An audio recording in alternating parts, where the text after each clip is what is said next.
जय भीम, नमो बुद्धाय। आज हम लोग हैं the battle of Bhima Koregaon. ये जो मूवी रिलीज होने वाली है, उनके प्रोड्यूसर, डायरेक्टर, लिरिसिस्ट, इनके ऑफिस में आयु रमेश थेटे सर जी के ऑफिस में। तो हम विशेष बातचीत उनसे करने वाले हैं कि आप हमें इस मूवी के बारे में बताइए, क्योंकि पूरा विश्व, not only Maharashtra, not only India, पूरा विश्व इस फिल्म के लिए उत्साहित है कि ये फिल्म कब रिलीज हो रही है, ये फिल्म कैसे होने वाली है। अर्जुन रामपाल लीड रोल में है और ये मूवी के बारे में सभी लोग उत्साहित हैं, महाराष्ट्र के लोग खासकर उत्साहित हैं। तो मैं आप लोगों को रमेश थेटे जी से मिलवाता हूं। सर जय भीम। मुझे बड़ी खुशी है कि राज रत्न जी, बाबा साहब के फैमिली के व्यक्ति मेरे ऑफिस में आए। बड़ा अच्छा लगा और मेरा सम्मान है ये आपने विजिट किया इस ऑफिस में। मेरा ऑफिस में नहीं है मतलब, बल्कि सबका ऑफिस है और आपका ऑफिस है। हाँ।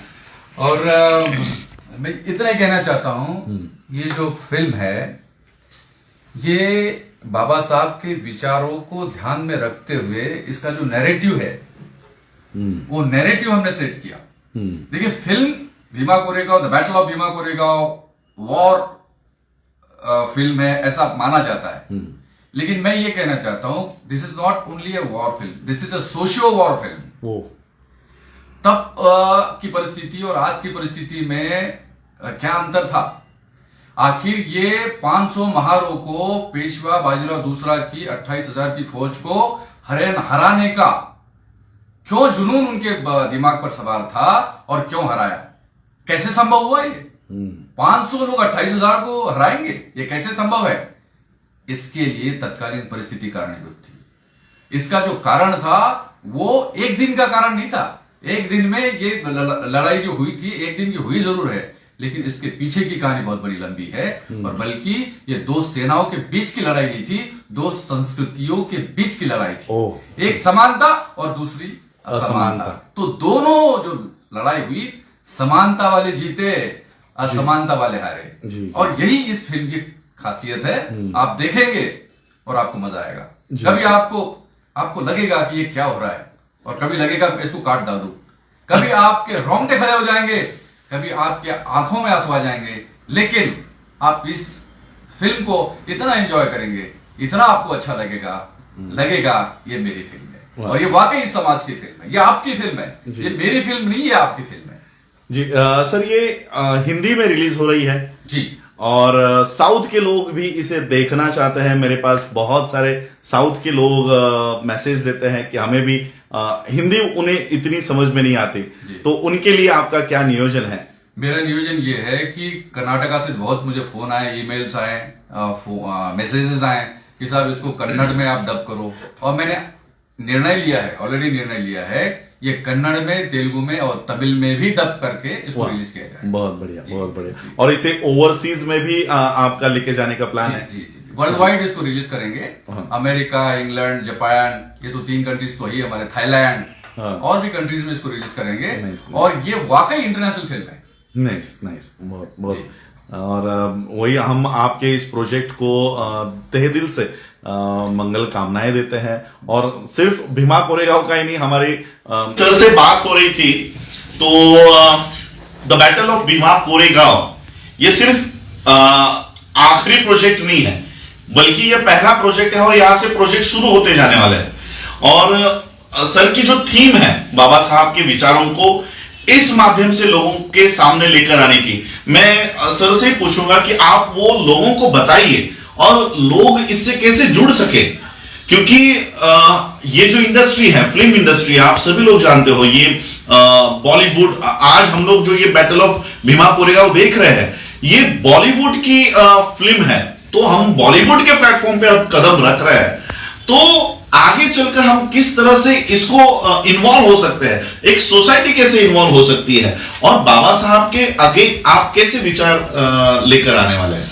सबसे पहली बात तो ये है कि बाबा साहब का विचार अगर क्वालिटी के साथ में जाएगा जी, तो इसका महत्व और बढ़ जाता है। अब तक की ये जो फील्ड है बॉलीवुड में, हमारे समाज के लोग आए होंगे जरूर, लेकिन बाबा साहब की विचार को इतनी तवज्जो देके इतने बड़े पैमाने पे अभी तक के बात किसी ने की नहीं है। ये पहला विषय है, और भीमा कोरेगांव जैसा विषय है तो इसको वो तवज्जो और इंपॉर्टेंस मिलनी चाहिए, ये ध्यान में रखते हुए इस फिल्म को बनाया जा रहा है। आगे भी जो करेंगे वो इसी तरह का होगा। लेकिन जैसे राजरत्न जी ने बात कही है और वो बोला उन्होंने कि समाज इसमें कैसे इन्वॉल्व होगा जी। समाज की फिल्म है तो समाज को इन्वॉल्व होना पड़ेगा, लेकिन समाज को भी दिशा मिलनी चाहिए। समाज को कैसे इन्वॉल्व करेंगे? मुझे फोन आए, सर मुझे फोन आए, बहुत सारे लोगों ने मुझे बोला कि साहब आप हमें भी इन्वॉल्व कीजिए जी। तो इन्वॉल्व करने का तात्पर्य क्या था कि इस पूरी प्रक्रिया में हम आना चाहते हैं। कैसे आएंगे? देखिए अब ये इतनी बड़ी फिल्म है तो लोगों को देखने की सुविधा इसमें होनी चाहिए। मतलब एकदम सबको लगेगा मैं देखूं। थिएटर्स कम है, थिएटर्स कम है, लोग ज्यादा है, तो फिर उनको देखने को कैसे मिलेगा? तो यहां हमारे लोगों की भूमिका है। मैं सोशल डिस्ट्रीब्यूटर्स नियुक्त करना चाहता हूं। हमारे समाज के जो कर्ता धर्ता लोग हैं, कार्यकर्ता है, एक्टिविस्ट है, उद्यमी है, हमारे संगठन है, विभिन्न संगठन है, इन सारे लोगों को इन्वॉल्व करके उनको सोशल डिस्ट्रीब्यूटर नियुक्त करके इनके माध्यम से सारे लोगों तक इस फिल्म को घर घर तक पहुंचाने का लक्ष्य हमने रखा है। तो जैसा आपको विदित है, इस फिल्म को इस हिसाब से रिलीज करेंगे और ये विचार बाबा साहब का उस हिसाब से हम लोगों तक ले जाएंगे, तो फिर जो है इसका महत्व बढ़ जाता है जी। देखिए हम लोगों ने डॉक्टर बाबा साहब अंबेडकर जी की मूवीज देखे हैं, आज भी यूट्यूब पे अवेलेबल है।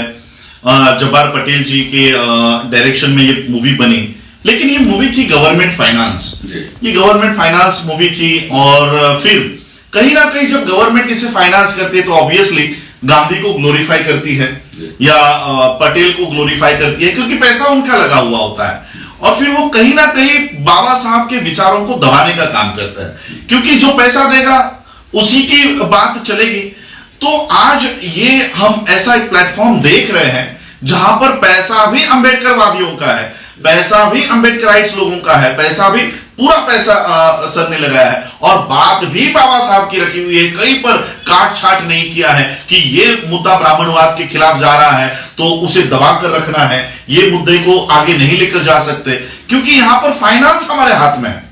फाइनेंस जो करता है, जिसकी लाठी होती है उसी की भैंस होती है। तो यहां पर लाठी तैयार करने का काम सर ने किया है। और उनसे जब बात हम कर रहे थे तो उन्होंने कहा है कि कई सारे प्रोमोज अभी उन्होंने रिलीज नहीं किए हैं। जब ये प्रोमोज जब ये फिल्म रिलीज होने के कगार पर होगी, जब ये प्रोमोज आएंगे तब शायद, देखिए अभी भी कुछ लोगों की थ्रेट्स है, कुछ लोग इसको बंद करवाना चाहते हैं। तो अभी तो शुरुआत है, मैं तो कहूंगा कि अभी तो शुरुआत है। अभी आगे और प्रमोज जब आएंगे तो मुझे आप बताइए कि जब आर्थिक सोर्स, फाइनेंशियल सोर्स अगर हमारे हाथ में हो तो हाँ, बॉलीवुड ये एक बहुत बड़ी इंडस्ट्री है, तो इसमें कितना फ्री हैंड हमको मिलता है? ये पूरा फ्री हैंड है, वो तो हम डिसाइड करते हैं जी। किस तरह की फ्रेम होना चाहिए, स्क्रिप्ट में क्या होना चाहिए, क्या नहीं होना चाहिए, हमें कोई डिक्टेट नहीं करता जी, क्योंकि हम मालिक है इसके जी, अंबेडकरवादी मालिक है इसके। और मैं जो कुछ हूं या आप जो कुछ भी है, बाबा साहब की देन है जी। तो बाबा साहब के विचार को यदि हमको आगे ले जाना है, और हमारा पैसा है, हमारे समाज का पैसा है, इसमें मेरे साथ और भी लोग हैं जिनका पैसा लगा है, छोटे छोटे किसान हैं जी, 3000 किसानों का पैसा लगा है इसमें, मेरे साथ मेरा भी है, उनका भी है, सबने मिलकर ये किया है। तो जब हमारा पैसा है, हमारे समाज का पैसा है, तो बाबा साहब ने जो कहा वही आएगा जी। जो भीमा कोरेगांव असल में हुआ था, उसके पीछे की जो परिस्थितियां थी, वो सारी की सारी परिस्थितियां इसमें आपको देखने को मिलेगी, और फिर लगेगा आपको कि ये हमारा काम है। जी जी। तो यही हम आपको रूबरू करना चाहते थे कि the battle of Bhima Koregaon अब रिलीज होने वाला है। सर ने उसकी शूटिंग पूरी की है, क्लाइमैक्स भी नजदीक है। तो ये जो मूवी है ये समाज के लिए एक बेंचमार्क होगा। ये बेंचमार्क होगा कि बाबा साहब को मानने वाले लोग भी बॉलीवुड के प्लेटफॉर्म पर आकर बॉलीवुड को टक्कर देने वाली फिल्म बना सकते हैं, और टेक्नोलॉजी का इस्तेमाल करते हुए एक्टर्स और जो कुछ है, कहीं हम लोग वहां पर कम नहीं है। हम किसी से कम नहीं है। जब हमको वो प्लेटफॉर्म मिल जाता है तो हम उसी तरह का तोड़ हम दे सकते हैं। ये भी एक बैटल ऑफ भीमा कोरेगांव के पीछे एक बेंचमार्क सेट हो रहा है और आगे चलकर इसी तरह के बाबा साहब के विचारों के ऊपर आगे और हम लोगों को रमेश थेटे जी के ओर से ये सब्जेक्ट्स देखने को मिलने वाले हैं। तो मैं आप सभी लोगों से कहना चाहूंगा, चाहे जो लोग मुझे भारत भर से सुन रहे हैं, भारत के बाहर से सुन रहे हैं, इस मूवी को एक एंटरटेनमेंट का या मनोरंजन का साधन नहीं, हमारा इतिहास क्या है और जो समता और असमानता के बीच जो एक लड़ाई हुई है, उस लड़ाई को, हमारे इतिहास को पहचानना जरूरी है। और वो इतिहास, बाबा साहब कहते थे कि जो अपना इतिहास नहीं जानते वो इतिहास क्रिएट नहीं कर पाएंगे। तो ये इतिहास जानने का एक नया जरिया ऑडियो विजुअल के माध्यम से, मूवीज के माध्यम से, थिएटर्स के माध्यम से आप लोगों के सामने सर लेकर आ रहे हैं। तो आप सभी लोग सर का जो प्रयत्न है, कोशिश है, उसे सराहिए, उन्हें प्रोत्साहन दीजिए। इतना ही कहते हैं और रुकते हैं। जय भीम, जय भारत, जय बुद्ध। जय Bhim. Thank you sir. Thank you.